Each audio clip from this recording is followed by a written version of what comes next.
아멘. 하나님께 영광 박수 올리겠습니다. 할렐루야. 우리 구주 예수님은 사망 권세를 깨뜨리시고 부활 승리하셨습니다. 이 놀라운 은혜가 여러분 삶에 늘 함께 하시기를 축복합니다.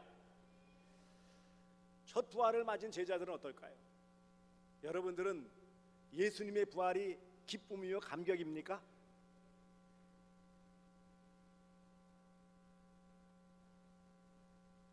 별로 뭐 기쁨도 아니고 감격도 아니고 그냥 무덤덤 그런가 보다.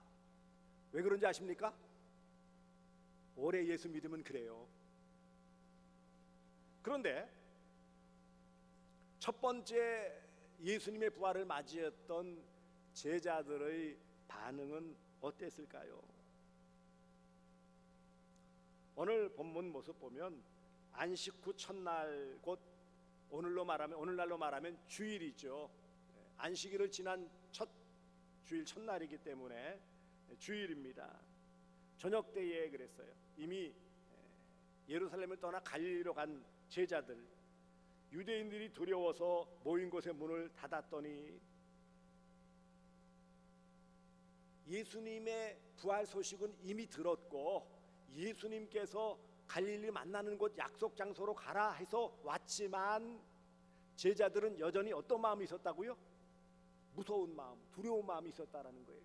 누구들 때문에? 유대인들, 유대 종교 지도자들 때문에 그들이 예수님처럼 잡아다가 자신들 또한 여러 형벌을 내릴 것을 두려워했기 때문에 그래서 모인 곳의 문을 다 닫았다, 잠궜다라는 거예요. 외부의 사람이 들어오지 못하도록. 이처럼 예수님께서 두 번씩이나 너희에게 평강이 있을지어다 라고 기원을 하셨지만 현실적으로 제자들은 마음의 평안도 또 마음의 여유도 없었다라는 것을 알 수 있습니다. 왜 그랬을까요? 여러 가지 원인이 있겠지만 가장 먼저는 죄송한 마음 때문일 것입니다. 베드로를 비롯한 여러 제자들이 다 버릴지라도 나는 절대로 안 버리겠습니다. 베드로도 그랬고 다른 제자들도 같은 말을 했다고 성경에 기록되어져 있어요. 다 버릴지라도 나는 안 버리겠다고 했던 제자들이 다 버리고 도망가 버리고 말았어요. 한 명도 예외 없이. 그러니 예수님을 다시 뵐 때 어떤 마음이 들까요? 예수님이 갈릴리로 오라 만나시겠다 해서 준비는 했지만 얼마나 민망하고 얼마나 죄송하고 그랬겠습니까? 그러니 마음의 평안 있을까요? 없을까요? 없어요. 의기소침하고 면목이 없죠. 두 번째로 이들의 마음에 평안이 없었던 이유는 무엇일까요? 그것은 그들 가운데 아직도 예수님의 부활을 믿지 못하는 의심하는 제자들이 있었기 때문입니다. 예수님의 부활을 목격하고 또 목격한 사람들의 이 막달라 마리아나 다른 마리아의 얘기를 들었던 제자들이었음에도 불구하고 여전히 뭐예요? 믿지 못하는 마음들이 있었다. 오늘 본문 앞서 보시면은 요 뒤에 바로 나오는데 24절 이하에 디두모라 하는 도마에게 말씀하십니다. 왜냐하면 첫 번째 나타나셨을 때 도마는 못 봤기 때문에, 그래서 내가 내 손가락을 그 못자국에 넣고 내 손을 옆구리에 넣어보지 않고는 믿지 아니하겠노라, 이런 의심을 했어요. 불신앙의 모습이 있었다라는 거예요. 그러니 의심하는 그 마음에 무슨 평안이 있겠습니까? 불신앙의 모습에 그들의 무슨 마음에 평안이 있겠어요? 그다음에 말씀드린 것처럼 가장 큰 원인은 불안함 때문입니다. 유대인들을 두려워하여 그들이 해코지를 당할까봐 두려운 마음이 있었어요. 예루살렘으로부터 떨어져 있는 갈릴리이지만 여전히 그들의 영역 안에 있었기 때문에 그들이 언제든지 마음만 먹으면 그들을 잡아들일 수 있고 형벌을 가할 수 있다는 것을 알고 있었기 때문에 두려운 마음은 떨칠 수가 없어요. 불안한 심정을 어찌해 볼 수가 없는 거예요. 그래서 예수님께서 그들에게 가장 먼저 하신 말씀이 뭐라고요? 너희에게 평강이 있을지어다. 이 말은 지금 예수님의 제자들은 평안한 마음이 있었다라는 게 없었다라는 거예요. 평안함이 없다라는 거예요. 불안함과 두려움과 민망함과 여러 패배적인 모습만, 그런 마음만 가지고 있었다라는 것입니다. 여러분, 부활절을 맞이해서 제가 물었지만 여러분들이 기쁨과 감격이 있습니까? 물었을 때 별로 큰 대답을 못 하셨어요. 여러 삶이 팍팍하기도 하고 미래에 대한 그런 불투명함 때문에 불안감이 있기도 하고요. 여러 삶의 어려운 무게 때문에 힘들어서도 그렇겠지만, 오늘 우리가 예수님을 믿고 예수님의 부활을 믿는다고 하지만 우리의 모습 가운데는 성도로서의 이런 주님이 주시는 부활의 기쁨이나 평안을 온전히 누리지 못하고 있는 것이 사실입니다. 안타깝지만 그래요. 예수를 믿으면, 교회만 발을 들여놓으면 모든 것이 다 해결되어지고 그냥 형통한 길 탄탄대로처럼 모든 일이 척척 잘 되고 건강한 모습으로 원하는 만큼의 재물도 얻고 이루고자 하는 모든 꿈도 성취하고 그렇게 다 될 줄 알았어요. 그렇게 되기를 원했어요. 그런데 예수를 믿고 교회를 다니고 믿음 생활을 하는데 그렇게 만만치가 않다라는 것을 깨닫게 된 거예요. 어려운 일이 많아요. 오히려 예수를 더 절박하게 믿으면 믿을수록 더 많은 박해도 있고 힘든 것도 있어요. 이 제자들이 유대인들을 두려워했던 것도 우리가 예수님을 따르고 예수님을 믿었는데 오히려 그 믿음 때문에 어려움을 겪는다라는 것에 대한 두려움이 있었다라는 거예요. 한편으로는 그토록 믿고 따랐던 예수님이 아주 그런 큰 능력으로 행하시고 오병이어의 기적을 행하시고 죽은 자도 살리셨던 능력 있는 예수님께서 너무나도 연약한 모습으로 돌아가셨기 때문에 또 충격을 받은 거예요. 내가 이렇게 믿고 따랐던 예수님이 이렇게 허망하게 돌아가시다니. 그러니 그들의 감정은 한마디로 표현할 수 없는 여러 어려움이 있었고, 그것을 한 단어로 표현하면 뭐예요? 불안함입니다. 불안함, 평안이 없어요.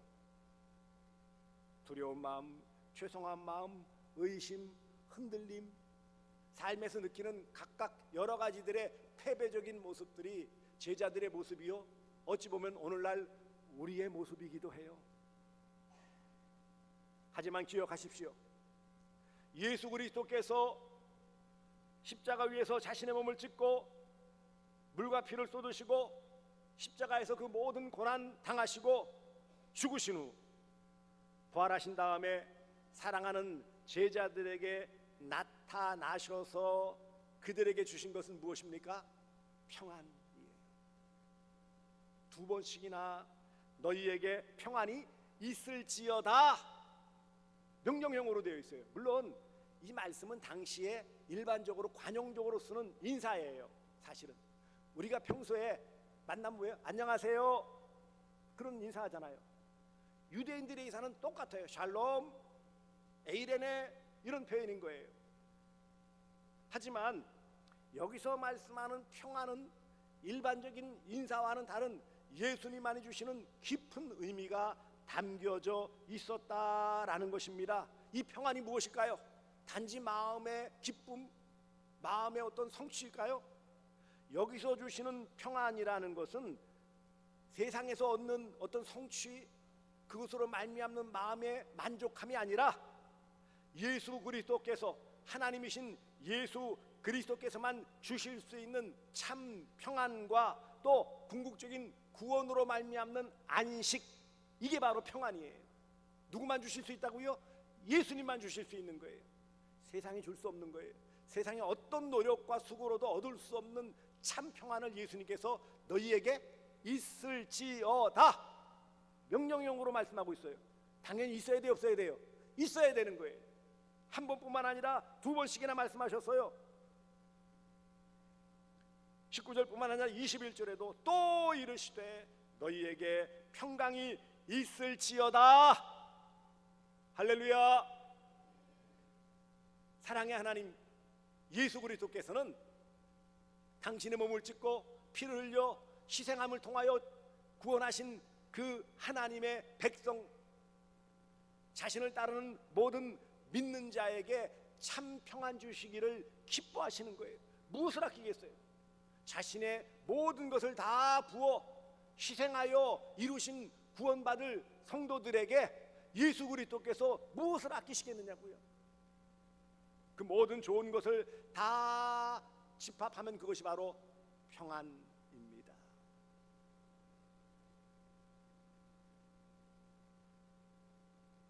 그러므로 사랑하는 성도들이여, 예수 그리스도께서 나를 위해 십자가에 달려 죽으시고 구원을 이루셔서 내가 하나님의 자녀가 되었고 구원받은 성도가 되었음에 감사하며 주님이 진정 주시길 원하시는 참 평안과 기쁨과 감격을 누리시며 살아가시기를 주 예수 그리스도의 이름으로 축복합니다.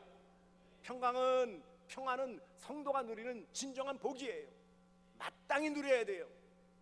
그것을 위해 예수 그리스도께서는 십자가에 달려 죽으셨어요. 누가 평안을 누릴 수 있다고요? 구원받은 자만 누릴 수 있어요. 누가 참 평안을 누릴 수 있다고요? 부활하신 예수 그리스도를 믿는 자만 누릴 수 있는 거예요.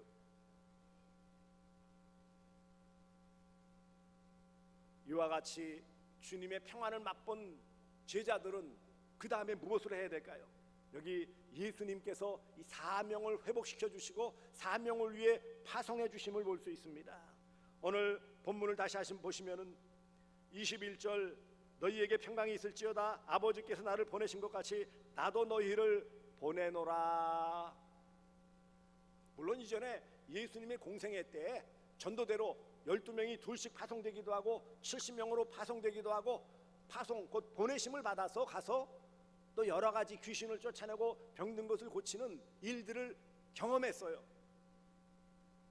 하지만 이제 예수 그리스도께 이루신 이 구원의 기쁨, 이 복음을 가서 전해야 될 사명으로 보냄받은 사명의 회복자들입니다. 왜냐하면 지금 모인 11명의 제자들은 다 사명의 실패자들이에요. 처참하게 무너져버린, 큰 소리치고 다 하겠다고 하고 이루겠다고 하고 받들겠다고 하고 버리지 않겠다고 했던 그들이지만 너무나도 허망하게 실패자로서 면목이 없는 그들이었기에 예수님은 베드로를 비롯한 그 제자들로 하여금 사명 회복을 위해 나도 너희를 보내노라 사명을 회복시켜 주셨어요. 여러분, 누가 사명을 감당할 수 있을까요?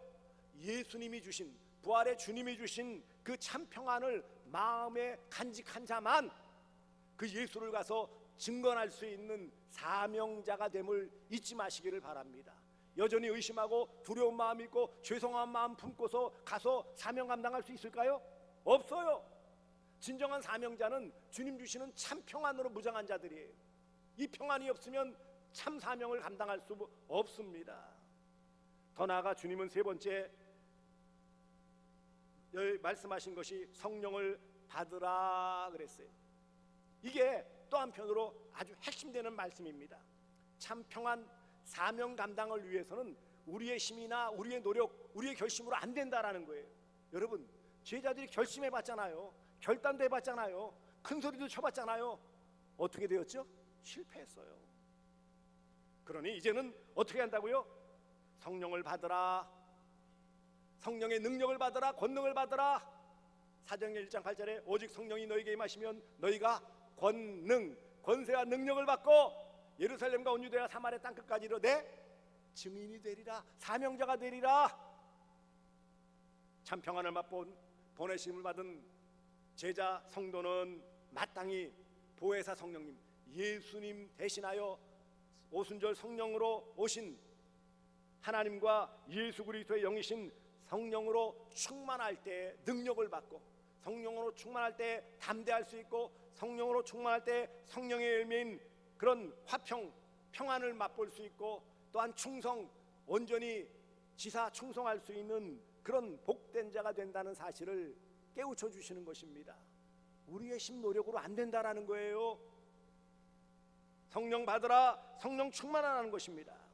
성도는 부활의 증인으로 평강을 누리며 살아야 합니다. 부활의 소식 예수 그리스도를 전하며 복음을 전하는 사명자가 되어야 합니다.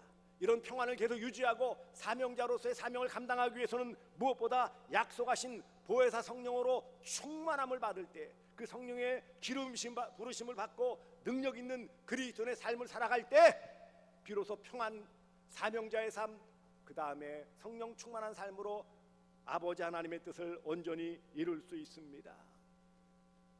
사랑하는 성도들이요, 예수 그리스도의 부활은 성도의 평안입니다. 할렐루야. 예수 부활 나의 평안이에요. 예수 부활 나의 평강입니다. 부활의 주님을 믿는 자에게는 세상이 줄 수 없는, 세상에서 얻을 수 없는 평안이 임하는 것입니다. 실패했던 그런 제자들에게, 그들에게 다시 함께 해주심을 통하여 평안을 회복시켜 주셨어요. 의심하던 도마를 비롯한 제자들에게 그 의심을 사라지게 하시며 평안을 주셨어요. 불안하며 두려워하던 제자들에게 함께 하심을 통하여 평안을 주셨어요. 그 모든 것을 감당하기 위해서, 적극적인 사명을 감당하기 위해서 평안을 주셨고, 또한 성령을 약속해 주신 것입니다. 부활의 주님을 마음에 영접하시기 바랍니다. 아직도 혹시 도마와 같이 의심하는 성도들이 계십니까? 사람이 마음으로 믿어, 마음으로 받아들이고 입으로 고백하면, 시인하면 이미 구원받은 것이라고 했어요. 이미 구원받았지만 안타깝게도 이런 구원의 확신을 갖지 못하는 분들이 있어요. 도마가 구원받았지만 의심했어요. 우리는 도마가 구원받지 못했다라고 생각하지 않지만, 문제는 어떤 상황과 환경에서는 의심하는 모습도 있다. 그러니 우리는 뭐예요? 구원의 확신, 이 부활의 확신, 그것을 위해 부활하신 예수님을 마음에 받아들이고 예수 그리스도를 나의 구주로 영접하고 그 예수를 주로 시인하는 입술의 고백 또한 동행이 되어야 되는 것입니다. 더 나아가 말씀하신 대로 성령을 받으라 말씀하신 것처럼 늘 성령의 도우심을 구하시기를 바랍니다.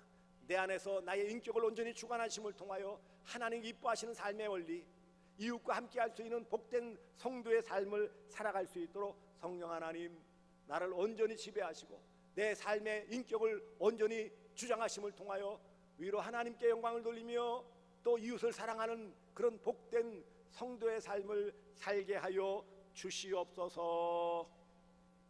기도하시기 바랍니다. 이처럼 부활 신앙을 가진 성도에게는 평안이 있고 사명이 회복되어지며 성령으로 함께 해주심을 통하여 그 모든 삶 가운데 기쁨의 삶, 감사의 삶이 되는 것입니다. 여러 가지 어렵죠, 힘들죠, 불안한 요소들이 있어요. 하지만 우리는 이 땅에서 영원히 사는 존재가 아니에요. 예수 그리스도께서 곧 오십니다. 다시 오실 예수님, 그 예수님을 바라보며 마음의 평강 가운데 매일매일 예수님을 바라보며 믿음으로 승리하시는 복된 성도들 되어주시기를 주 예수 그리스도의 이름으로 축복합니다.